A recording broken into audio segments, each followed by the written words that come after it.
Dave Johnson of our affiliate KGBT in Brownsville, Texas, is on South Padre Island. Dave? Good afternoon from South Padre Island, Texas, one of the more popular tourist destinations in this state. It is a place awash in million-dollar bayfront homes, luxury condos, and hotels. It is usually a tropical paradise, but as we await the arrival of Hurricane Brett, it is now turning into a tropical mess. The winds are blowing so hard, and the first thing that just jumps out and grabs you and literally slaps you in the face does slap you in the face. We're talking about all of the salt air and the sand that's coming in here at about 35, 40 miles an hour. You cannot stand out here for more than about 5 minutes at a time without it actually almost literally blinding you. They tell us they haven't seen any structural damage, but there have been a number of signs that are down. Several of the more prominent restaurants and business establishments over that 2-mile causeway directly off to our left have been down on the road. There are some street lights that are out. Of course, they have turned off most of the power on the island, but there are still some sporadic power on. We believe those are coming from power generators, but South Padre Island this Sunday afternoon is virtually a ghost town, as well as it should be in this pea soup that we're in. The winds are definitely picking up. We can feel that, and there's a lot of people out here, and we're actually trying to protect some of our equipment now as the wind is trying to blow this light off. If you'll pause for just 1 second, hold on to that light right there. Okay.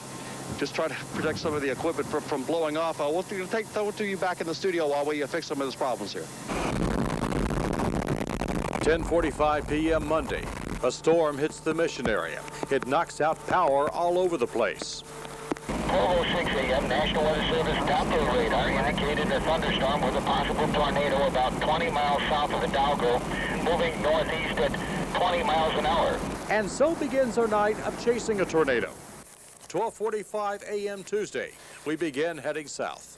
It's about 1:30 in the morning. That tornado was supposed to hit about 1:15. We've done everything the National Weather Service says. We have gotten our parcels situated near a ditch where they have told us if it comes, we should lay down like this and cover ourselves with our head. Photographer Olivares and I have scouted out a position where we've seen a lot of lightning go off into the distance over here. Unsure as to whether or not it's actually going to hit over here, but we've seen a lot of spectacular lightning, and we've also, it's just a very eerie feeling out here, listening to all the animals in the background and the thunder and the lightning in the skies. Right now, we're just going to sit and wait it out. The headlines in the Corpus Christi paper read, "Killer escapes death row," but this is not the first time that Martin Gurule has tried to bust out of a jail cell. It was during Gurule's trial in 1993, while inside of a Corpus Christi holding cell, that he smashed this door open and busted a 1-inch deadbolt lock. This whole thing was bent out. To hit it for a while. It gave authorities a glimpse into the violence Gurule was capable of, as his former girlfriend told me in 1993. Martin did what Martin wanted to do. I didn't question him. Were you scared for your life? Yes, I was. Smith used to work the cash register at the restaurant where Gurule robbed and murdered 2 of the employees in 1992. A year later, she was sentenced to 25 years in prison. Gurule to the death chamber. Last Friday, he and 6 other Texas death row inmates stuffed dummies in their beds before heading for the exercise yard. Outside, they cut through a fence, hid on a roof for several hours, and then made a run for it. When guards opened fire, the others surrendered. Gurule didn't. Today, the man who helped put him on death row is extremely concerned. He's not only good at what he does, but he is very evil. He's a dangerous person. Evil and yet smart and cunning at the same time. Authorities here in Corpus Christi tell us the man who walked into this popular bayfront restaurant and executed the owner could indeed be on his way either to the valley or into Mexico in order to very quietly fit in. His daring escape is raising some tough questions. Did Gurule get help planning his escape? From who? Inmates? Guards? How could prisoners remain undetected on the roof for so long? And perhaps most important, why aren't death row inmates monitored more carefully? How in the world can somebody do this? You know, I figured that they'd be watching these people 24 hours a day. Apparently not. As the mother of victim Tony Staten reflects at her son's graveside, she hopes for a fiery end to this story. I don't mean this cruelly, and I don't mean this to be revengeful, but in my own heart, I hope when they catch him, I hope he puts up a fight and they kill him. Now, Martin Gurule could be anywhere in Texas at this hour. Here at one of the Valley's many international border crossings, it seems to be at least a likely choice. And that is why these mugshot profiles of Martin Gurule will soon be making their way down here so that people in the Valley know what the people in Corpus Christi already know. Cable guy! Since the dawn of cable TV. I have this friend, and he gave his cable guy $50, and then he got all the movie channels for free. There are characters like Matthew Broderick's everywhere. You mean illegal cable? Yeah. But unlike the movies, the real cable men are cracking down. We're going to go house to house and audit, and those that are not our paying customers are going to be prosecuted. There are more than 85,000 paying customers in the Valley. 4% of those are getting the five-finger discount. We estimate over $1 million on that 4%. Good afternoon. Thanks for calling Time Warner. This is Vanessa. Time Warner says they've had enough five-finger discounts. It's a $4.95 installation. In the Valley, they've received 150 new paying customers a day. Okay, so let me try sending that signal right now. 0651. Go ahead and connect. We feel very strongly we have a responsibility to those that are honest paying customers. And that's why the cable giant is instituting a cable amnesty period. From October the 11th through the end of the month, you'll get a warning and a chance to pay up. After that, a new state law makes it easier to prosecute people for theft of cable service. Alex Montalvo averages 14 installations a day. He's seen all the tricks. Is they peel some of this back and they stick the center conductor of this cable inside so they can still get the cable. But beware, installers like Montalvo can spot a tampered cable box a mile away. What you have just done is illegal. And in this state, if convicted, you could be fined up to $5,000 or spend 6 months in a correctional facility. In the real world, it's a crime that will soon not pay. Dave Johnson, Team 4 News, Harlingen. Photographer Garza was actually up in the crane with the infrared system when all of a sudden a whole lot of activity came out. Agent Gabe Bustamante of the U.S. Border Patrol grabbed me, pulled me in the car, said, "Let's go. I've got a story for you. You are about to see it." This kind of stuff happen often? It happens more often than we'd like. And as you can see, the way the terrain is here, you can be right there and you can't see anybody, but the only reason they heard the female crying out. The third one, yeah, we've got him over here. It is an operation set up to catch people like these. Suspected river bandits, accused of raping and holding a gun at this woman. This is a 38. Pretty fancy for a bandit. It's nickel-plated. See. This is her second time to try and cross today. Is this one of the border bandits that you see in this area all the time? You get kind of a workout doing this. At least I come on running with you. You can stay in shape. You got to be in shape to be out here. The operation has got the attention of these would-be crossers too. But unfortunately for us, criminals don't exactly take news deadlines into consideration, so we can and will tell you more about this system later on in a future report. But what we can tell you now, definitively, that Operation Rio Grande is in full swing. Boy, is it ever. Irma? You could be in a room alone with Tim McVeigh just for 2 or 3 minutes. What would you ask him? What would you tell him? What would be your thoughts that you would convey to him? The way I feel about the senseless murder of 168 people, it would not be good for me to be in a room by myself with him.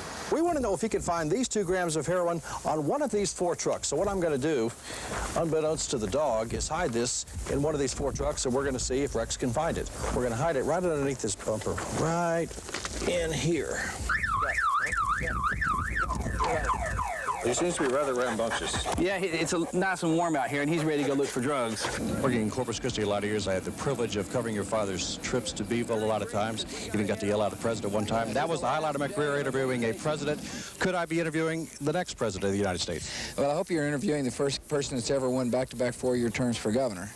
I told Texans the truth when I said I don't know at this point whether I will or will not run for presidency. I will make that determined later on. My head and my heart, though, right now is in the state of Texas. Texas, and I intend to win my campaign. Certainly when you see straw polls announcing you as a significant forerunner, that's got to make you feel good, and it's got to make you look toward that 2000. It makes me feel great, of course. Everybody's got a sense of being, but I chalk it off to being the governor of the greatest state in the United States and having a famous relative, my mother. What's in a word? We all know what the word go means, but when it comes to the word stop, not everybody seems to follow the directions. A lot of people see four-way stops and they think that they're four-way yields. A stop sign means stop. Webster's defines the word stop as a halt, a pause, to cease moving, to prevent passage. There's a reason why that sign has been put there. No, I did not do it on purpose. It was not purposely done. It was an accident. But the word loses its translation once people sit behind the wheel. The basic excuse is I was changing the radio and I didn't see the stop sign. Mission Police Officer Hector Mendez has heard it all during his 6 years on the streets. He says the stoplight and stop sign are the most frequent violations there are. Yeah, 80% of the time. 80? Yes, sir. 80%? Surely that can't be right. Well, we decided to find out for ourselves if stop really does mean stop. So we traveled down the road a ways, about 30 miles to the city of Harlingen. We picked out this intersection at random, one with a very huge and very obvious stop sign. We set up a camera right across the street in full view of everybody. We let the tape roll, and we decided to let the pictures speak for themselves. And sure enough, over a 3-day period, we found stop actually means yield for most people. Take a look at this example. A city vehicle sandwiched in between two school buses will run the stop sign, even though both buses will come to a complete stop. Over and over again, we witness what's called a rolling stop instead of a complete stop. It sounds nitpicky until you hear what can happen as a result. We don't stop them, they're going to keep doing it, and one day they're going to have an accident. Officer Mendez has worked 5 fatal accidents in which somebody ran a stoplight or stop sign. He says half the accidents are caused when people try to beat the yellow light, another common occurrence we found. Complete stop is all 4 tires are stopped completely, and then you proceed, okay? You just did a rolling stop. Okay, I'm sorry. Most folks have a reason why. I wasn't aware that I hadn't made a complete stop. It's because really I'm in a hurry because my brother, he's just got out of school. And I have to go pick him up, and I'm like late. I'm gonna give you a verbal warning, okay? For not doing a complete stop back there. And all. This time they get a break. Next time, they may not be so lucky. So the next time you get behind the wheel, make sure you pay very close attention to all the traffic signs you see. You see, it's easy for everybody to get distracted sometimes, and unfortunately, that is the first step towards having an accident. Good afternoon, everybody. I'm Dave Johnson. And I'm Marta Benavides. Irma Chapa has the day off. We begin tonight with what some people are calling a blessing. The rain continues its quick appearances in various parts of the valley. We now take you to the great outdoors where our Jeannie Rohr is outside the News 4 studios. And Jeannie, what is Mother Nature doing with us today? Well, Dave, I'm northeast of Harlingen, and the rain has let up here, but not before a huge downpour. Now, Semana Santa also means that it's a time for travelers to head on over to our valley. Well, they go to all kinds of places, but one of the most popular places is South Padre Island. That area is getting ready for a whole new crop of visitors, as Lolita Lopez explains. News for the Nation takes us to Michigan today, where a fireworks factory building explodes. At least 3 people are dead, 1 person critically injured, another unaccounted for. A witness says the plant erupted and burned with thick black smoke. A deadly blast at the very same building back in December killed 7 workers, injuring another 13. A building at San Francisco State University has found its final resting place. The hall came tumbling down in an implosion. The blast was delayed when authorities had to roust out a person hiding in the bushes nearby. Champagne is flowing on Wall Street. The Dow finally closed above 10,000 today. Well, things are getting even worse in Kosovo for the ethnic Albanians. Word from the State Department today is that there are signs of mass genocide. Serbs have been executing hundreds of innocent civilians, and ethnic Albanians are leaving everything behind and running for their lives. Maureen Maher reports from Aviano, Italy, on the crisis over Kosovo. They left their homes with little more than their memory. I'm Irma Chapa. And I'm Dave Johnson. Thanks for joining us. Topping our news, a Brownsville motorcycle officer. From Brownsville, I'm Jeannie Rohr. All right, thanks, JD. 5 people drowned today while apparently trying to cross the Rio Grande River near Laredo. Agents found the body at 3 separate spots along the shore downstream from Laredo this morning. 2 bodies were found at Rio Bravo, about 20 miles east of Laredo. Another 2 were found in El Cenizo, about 25 miles from Laredo. A 5th body was found between Rio Bravo and Laredo. Traffic over the Gateway International Bridge in Brownsville will remain congested for just a bit longer. The new Los Tomates Bridge, which was recently built to relieve some of that congestion, will not open today as scheduled. That opening has been postponed for a month. Pete Sepulveda, the director of the project, says construction is 95% finished. We decided to get the additional time dedicated to his late sister. Good weather out there last night for the concert, and temperatures continue to be mild today. What does tonight have in store for us, Larry? We'll take a look at satellite, and it tells the story. We've got more clouds than we expected. Thanks, Larry. In New Mexico, the investigation into a strange and bizarre sexual torture case is widening. More than 100 authorities are now involved. They're searching several nearby states, as well as the desert home of a couple already under arrest for kidnapping. Manuel Gallegos reports.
Ustedes venían... Es una hora diaria. ¿Cuál es tu horario de comida? Pues no sé, como una semana salgo a las 12 y otra salgo a las 2:30. Una semana sales a las 12 y otra sales a las 2:30. ¿Y tú igual? No, yo a las 12 o 1:30. A las 12 o 1:30. Entonces sería mejor que vendrían, o sea, después de trabajo, ¿no? O como en hora de comida, ¿cómo les gustaría? Yo pediría permiso a ver si puedo salir todos los días a las 2:30 y venir una hora de 4 Mira, a 5. hay un horario muy económico, sí, es el más económico con el que nos van, sí. Ahora es muy económico. A comparación de lo que tú estás pagando aquí es bastante la diferencia, ¿no? Ahora, tu pago inicial ahorita sería tu inscripción por todo un año serían 190 y tu primera semana serían 100 pesos y sería un total de 290 pesos, sí. O sea, esto sería tu pago inicial. Ahora yo te pregunto, pues un mejor sueldo. Me imagino que sí, ¿verdad? Ahora, en este caso, que tú no apoyas a tu familia ahorita, ¿sí? ¿Tú crees que por semana tú te puedes estar costeando esto? ¿Con esta cantidad? ¿Tú no cuentas con esta cantidad? Sí. Ahora, por ejemplo, que tú no cuentas con esta cantidad por lo que quieras, a lo mejor porque no, o sea, no tienes un sueldo que digas que a lo mejor, voy a pagar un pago normal, venir a dar de alta y cubrir esta cantidad. Tú no podrías, porque sería un poquito difícil lo que Me pagan el domingo. a ti te pagan un domingo, ¿sí? Al sábado en la noche. Por ejemplo, mira, nosotros cerramos inscripciones el domingo a más tardar la mediodía. Por ejemplo, a las 12:30 te puedo esperar hasta la 1. ¿Tú crees que, por ejemplo, para el domingo tú podrías venir a darte de alta para iniciar un lunes?